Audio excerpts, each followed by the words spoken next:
क्या औरंगजेब से भी ज्यादा हिंदू विरोधी है कांग्रेस? मंदिर के 10 करोड़ चढ़ावे में 1 करोड़ चाहती है टैक्स। विधानसभा से पारित करवाया बिल, पर विधान परिषद में भगवान ने अपना दूध भेजकर पलट दिया गेम। राहुल ममता केजरीवाल की ये कैसी मंशा? मौलाना को वेतन देंगे पर भगवान के खजाने पर टैक्स लगाएंगे।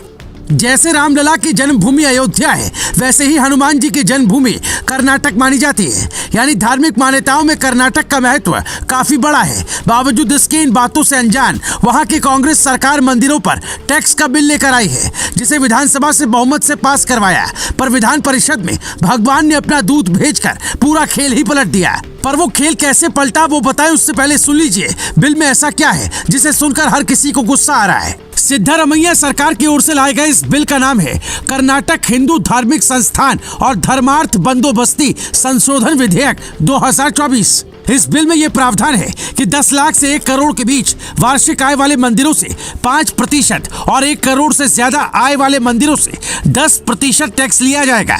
यानी कांग्रेस राज में हिंदू मंदिरों को टैक्स देना पड़ेगा। अगर यही नियम यूपी से लेकर मध्य प्रदेश तक लागू हो जाए तो सरकार के खजाने में पैसा खूब भर जाएगा। लेकिन जरा सोचिए, क्या ये जायज है? मुगल शासकों के जमाने में हर हिंदू महसूल अदा करते थे।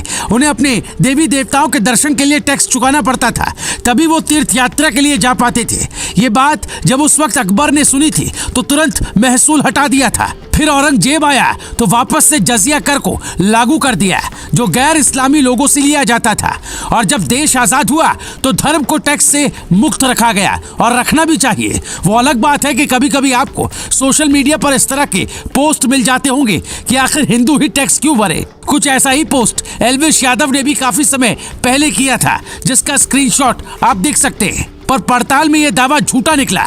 लेकिन ये बात बिल्कुल सच्ची है कि कर्नाटक सरकार ने मंदिरों से टैक्स लेकर खजाना भरने के लिए बिल पेश किया है, और उसे ये भी पता था कि विधान परिषद में हमारे पास बहुमत नहीं है। भाजपा और एचडी देवेगौड़ा की पार्टी जेडीएस के बीच वहां गठबंधन है, और इसी गठबंधन ने विधान परिषद में इस बिल के खिलाफ वोटिंग करके ये साफ कर दिया कि हम हिंदू विरोधी एक्ट नहीं बनने देंगे।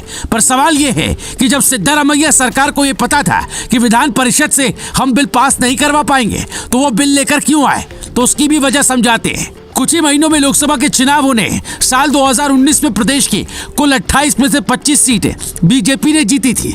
इस बार कांग्रेस यहाँ की ज्यादा से ज्यादा सीटें जीतना चाहेगी। करीब 10 सीटों पर मुस्लिम वोटों का बड़ा असर है। साल 2023 के विधानसभा चुनाव के बाद, यानी करीब 8 महीने पहले ही वहां कांग्रेस ने अपने दम पर सरकार बनाई है। तब 225 में से 135 सीटों पर कांग्रेस को जीत मिली थी। कहा जाता है कि इससे पहले बसवराज मुंबई की सरकार ने मुस्लिमों से 4% आरक्षण छीनकर जो दूसरे समुदायों में बांटा, उसका नुकसान भाजपा को हुआ और कांग्रेस ने बाजी मार ली। इसीलिए 2024 चुनाव में भी सिद्धारमैया ने मुस्लिम मतदाताओं को खुश करने के लिए ये चाल चली है। पर बीजेपी और जेडीएस के गुट ने दूत बनकर इस चाल को फेल कर दिया, और फिलहाल के लिए कर्नाटक में मामला ठंडे बस्ते में चला गया। लेकिन आप ये जानकर शायद हैरान हो जाएं कि कर्नाटक की तरह पश्चिम बंगाल और दिल्ली में मंदिरों पर टैक्स तो नहीं लगता, पर यहाँ की सरकार मौलानाओं को सैलरी देती है, जबकि पुजारियों को कुछ नहीं मिलता। इस तरह की तुष्टीकरण वाली राजनीति पर आप क्या कहेंगे? कमेंट कर बता सकते हैं। Bureau report, global Bharat TV.